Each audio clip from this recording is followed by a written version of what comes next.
Hi, I'm Michael Duarte with NBCLA, and we are here with Dodgers pitcher Rich Hill. So let's get to know him a little bit. Now, Rich, you've had a pretty long playing career. You've played for 9 different professional teams. I want to know, is there a moment over the course of your career that was like a career-changing moment for you, and what was that moment specifically? Well, I would have to point back to when I went to go play with the Long Island Ducks and independently get back into starting after leaving for 5 years.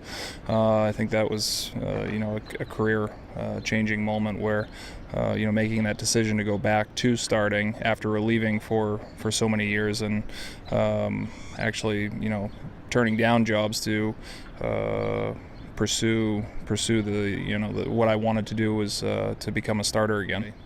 Now, Rich comes from Boston, for those fans that don't know. Growing up, I heard, some of your brothers, they used to tie your right arm behind your back to try to convert you into southpaw. Is that true? And at that age, if you're a kid, do you think that your brother's just roughhousing, or do you realize kind of what they're doing at that point? Yeah, I think so. My brother John was the one who would actually do that. He would put the ball in my left hand, put my arm behind my back, and really kind of get me to throw left-handed. And my wife and our son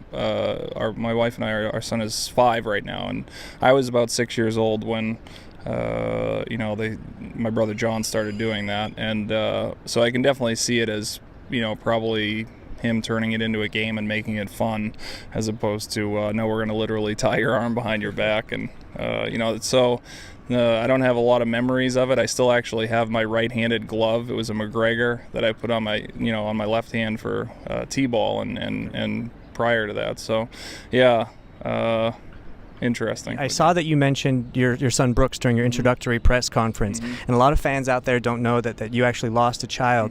In the off-season, you gave a speech, and I think you said something like, the failures on the field will pale in comparison to what life throws at you, and that really resonated with me. Is that kind of what you were talking about, and how did that tragedy change you on the field as a player, as a pitcher?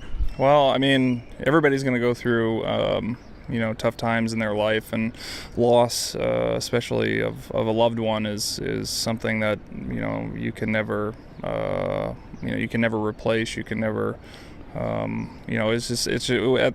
it's every day is he's in our memory and with us, but it was something that for us, we look at life differently, through a different glass, I guess, if you want to say, just because the time that we have here is so precious, and being able to utilize that time to the best of our advantage is something that we have certainly not taken for granted, since our loss of our son Brooks.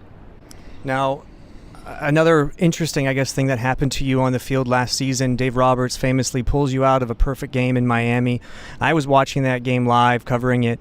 You looked pretty upset in the dugout at the time of the decision. Afterwards, you said you understood the decision. Now, on the broadcast, and then later, a lot of baseball analysts said this decision will hinder you from wanting to re-sign with the Dodgers in the offseason, but you didn't.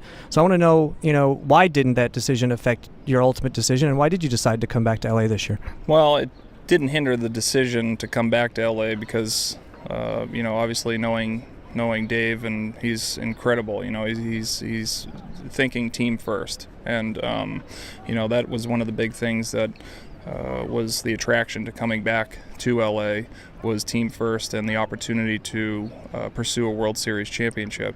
And with that in mind, that was 2016, and that the year is over, and we're looking forward to 2017, but by no means was looking. When I look back on that game, it was absolutely the right call to take me out of the game and obviously preserve myself for the rest of the season. And there were far greater starts that were much more important than that start in Miami. So when I look back on it, that was a huge part of why I re-signed, because it is that team first mentality, and you really get that sense here in the locker room that everybody is pulling for one another, from all the way from the top all the way down through the 26 man, so to speak, on the team. Everybody is there for each other, and that's something that you don't find. Now, last year going into free agency, you signed, like, I believe the second lowest contract for a starting pitcher as a free agent. This year you signed the largest. So when you got that contract offer from the Dodgers in this offseason, how happy were you? And was that just a culmination of all the hard work and as you talked about, in coming back as a starting pitcher?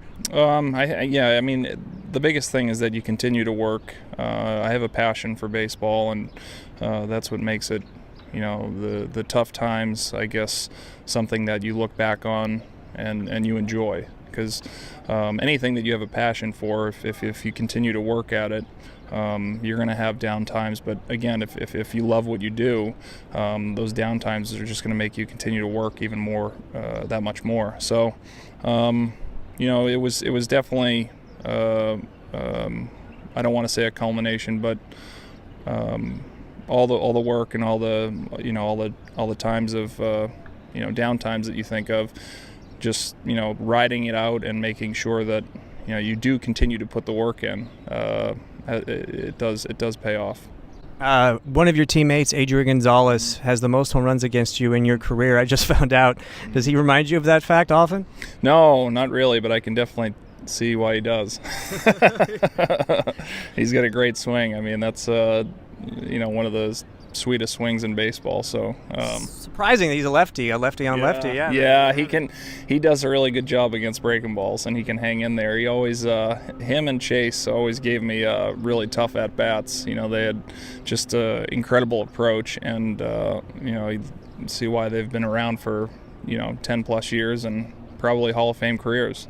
Side question, admiring those guys, playing alongside or against some of those guys like Chase and Adrian, you met those veterans. Do they help you at all, with the team or on things they see from you as a hitter at the plate from a different perspective? Yeah, absolutely, especially, if you're tipping pitches or just even from the, standpoint of sticking with a certain pitch. If I'm not hitting on a breaking ball early on in the game, it's kind of they'll talk to the guys that get on base and give me feedback and say, stay with that pitch because, the guys are saying that when they're coming up to the plate, it's really breaking or, they just can't quite see it. But you might not be throwing it for a strike, but if you stay with it, it will come back around. So the advice from those guys is incredible. I mean, we're so fortunate here to have guys like Chase, Adrian, and Clayton.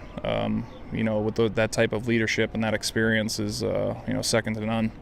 Anyways, it was great getting to know you. Good luck this season. Thanks, Rich. Appreciate it.